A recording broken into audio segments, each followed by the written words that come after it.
in Israel, Israeli warplanes continue. Breaking new scenes of carnage. Children were found butchered.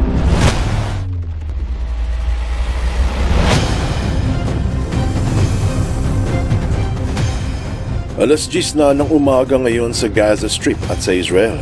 Ika-14 ng Oktubre taong 2023. Ika-7 araw na ang nakararaan mula nung pumasok ang grupo ng Hamas sa ibabang bahagi ng Israel. Namaril, nagpaula ng pasabog at dumakip ng mga hostage. Bilang ganti, ilang araw nang binobomba ng IDF ang Gaza Strip sa mga lugar na pinaghihinalaang kuta ng grupong Hamas. Pinutulan na ng kuryente, wala na ring tubig na maiinom. Subalit ang pinakamabigat na problema ay walang pagkukuhanan ng pagkain. Magkaroon kaya ng malawakang tagutom sa Palestina?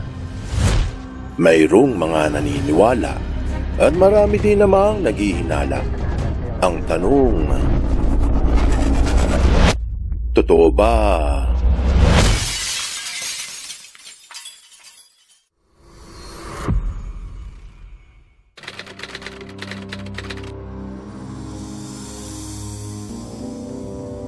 Sa kasalukuyan, naghahanda ang ilan na raang libong mga sundalo ng Israel kasama ang ilan na raang mga tangke at armored vehicles upang pasukin ang Gaza Strip.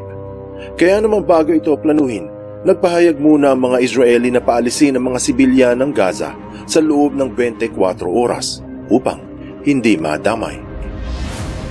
Ilang araw na walang kuryente sa Gaza Strip dahil pinutol ito ng mga otoridad. Ayon sa ministro ng Israeli, hindi bubuksan ng kuryente at tubig. Wala ring supply ng gasolina ang darating sa Gaza hanggat hindi napapalaya ang mga 150 dinakip ng Hamas noong isang Sabado. Kaya marami ang nagsasabi na habang naglalaban ang dalawa, ang mga sibilyang walang mapagkukuhanan ng inuming tubig at pagkain ang magdurusa. Merong sobra sa 2 milyong populasyon ang Gaza Strip at ang karamihan ay nakatira sa itaas na bahagi ng lupain sa North Gaza at sa mismong syudad sa bandang gitna. Ang teritoryo ay may haba na 41 kilometers at mga 12 kilometers ang laki nito.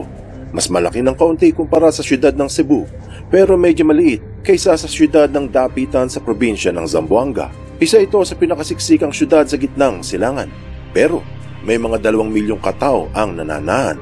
Siguradong mabubulabog ang iyong pagkatao kung maririnig mo na kalahati ng buong populasyon sa Gaza Strip ay mga bata at may bilang na halos 1 milyong karami. Sa loob ng 7 araw na pagbobomba, inulat na mga 500 kabataan ang napatay na sa labanan. Marami na ang naulila at marami ang nasugatan. Mantsakin mo, kung walang makukuha ng pagkain at tubig, ano ang mangyayari sa mga bata? Walang duda, magiging isa itong nakagigimbal na humanitarian crisis na pagsisisihan ng mga nagsimula ng kaguluhan. Abangan ang mga susunod na mga pangyayari hinggil sa digmaan ng Israel laban sa grupo ng Hamas. Tandaan, katotohanan ng susi sa tunay na kalayaan.